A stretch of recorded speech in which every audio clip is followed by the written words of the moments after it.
देखिए, एक fractured mandate है और हमारी कोशिश थी कि एक मैंडेट हमें उस तरीके से मिले जहां हम अपने बलबूते पे सरकार साजी कर सकें, क्योंकि यहाँ के जो इश्यूज़ हैं, जो हाफ फिनिश्ड इश्यूज़, ख़ास तौर से पॉलिटिकल इश्यूज़, कंटेंशियस इश्यूज़ जो पीछे शुरू किए गए थे मुफ्ती साहब की सरकार में, उनकी लीडरशिप में, वो कहीं आगे जाके नेशनल कॉन्फ्रेंस कांग्रेस कॉम्बिनेशन में वो रुक गए।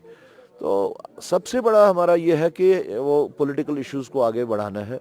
उसके बाद में जो यहाँ पे कॉन्फिडेंस की जो क्राइसिस है, अभी सबसे बड़ा जो इशू इस वक्त सामने इमर्ज होके आ रहा है, वो है जो मैंडेट जो है वो अलग अलग डायरेक्शंस में गया है। जम्मू का अलग डायरेक्शन में है, कश्मीर का अलग डायरेक्शन में है। तो एक कॉन्फिडेंस को रीबिल्ड करने की ज़रूरत है, और जो जो पोलराइज्ड मैंडेट जो आया है उसको ब्रिज करने की ज़रूरत है।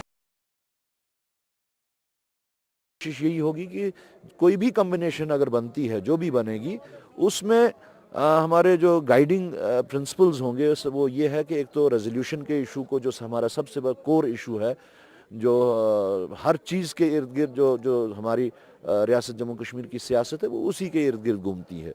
और उसके बाद में डेवलपमेंटल इश्यूज़ हैं, उसके बाद में हमारे जो बाकी यहाँ के जो एडमिनिस्ट्रेटिव जो इश्यूज़ हैं, करप्शन के इश्यूज़ हैं।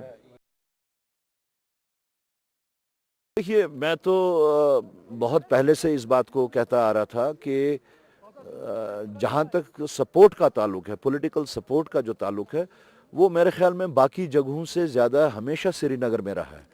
उस सपोर्ट को हम वोट में तब्दील नहीं कर पाते थे। उसकी सबसे बड़ी वजह ये थी कि यहाँ पे जो बाइकॉट की कॉल होती थी, उसका सबसे ज़्यादा अगर नुकसान होता था तो वो पीडीपी को होता था, और सबसे ज़्यादा फ़ायदा अगर किसी को होता था तो नेशनल कॉन्फ्रेंस को होता था। इस बार जो परसेंटेज बढ़ा है, उसकी वजह से आप लोगों ने देख लिया कि लोग जो जो जो सपोर्ट, जो साइलेंट सपोर्ट हुआ करता था, जो खामोश बैठा करते थे, बाहर नहीं निकलते थे, इस बार उनमें से थोड़ा बहुत नंबर जो है जैसे ही बाहर निकला तो उसका नतीजा आपके सामने आ गया। Powered by NNIS.